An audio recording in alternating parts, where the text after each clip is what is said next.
রাজধানীর বাজারে বেড়েছে সব ধরনের সবজির দাম। রমজানকে ঘিরে নিত্যপণ্য ও সবজির দাম বৃদ্ধি যেন নিত্য নৈমিত্তিক ঘটনা। এবারও ব্যতিক্রম হয়নি। মাত্র দুদিনের ব্যবধানে কাঁচা বাজারে বেশিরভাগ পণ্যের দাম বেড়েছে। মাংসের পাশাপাশি বেড়েছে সব ধরনের মাছের দামও। আর অন্যদিকে গেল সপ্তাহের তুলনায় অস্বাভাবিকভাবে বেড়েছে লেবু ও বেগুনের দাম। মাহি হাসানের রিপোর্টে বিস্তারিত। রাজধানীর বাজারে বেড়েছে সব ধরনের সবজির দাম। গেল সপ্তাহে কেজিতে 40 টাকা দরে বেগুন বিক্রি হলেও এখন বিক্রি হচ্ছে 80 থেকে 100 টাকায়।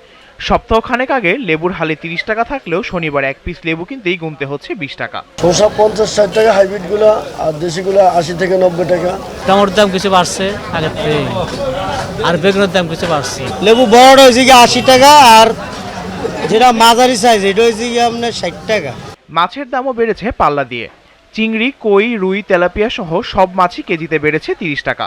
20 থেকে 30 টাকা করে কেজিতে বেড়েছে ব্রয়লার ও সোনালী মুরগির দাম। পুঁটি মাছ ছিল 220 টাকা, এখন 250-60। পাবদা ছিল 350, এখন 400। ব্রয়লার আগে মনে করেন বেচে 180-200, এখনকার ব্রয়লার বাজার 220-10। সোনালী 300-310 এরম। মুরগির পাশাপাশি বেড়েছে গরু ও খাসির মাংসের দামও। প্রতি কেজি গরুর মাংস বিক্রি হচ্ছে 750 থেকে 800 টাকা করে, যা গত সপ্তাহে ছিল 700 টাকা। আগে 750 ছিল, এখন মনে করেন ওই যে রমজান তো ব্যাপারীরা গরুর দাম বেশি রাখে, এই কারণে আমরাও তো কাস্টমারতে বেশি রাখতে হয়। দাম বাড়ছে দেখি আজকে বেচা কিনে কম হইতাছে, কাস্টমার নাই। কারণ ছাড়াই এভাবে নিত্যপণ্যের দাম বৃদ্ধি পাওয়ায় হতাশ ক্রেতারা। তাদের আশা সরকারের কার্যকর পদক্ষেপের। প্রত্যেকটা জিনিসের দামই বেশি।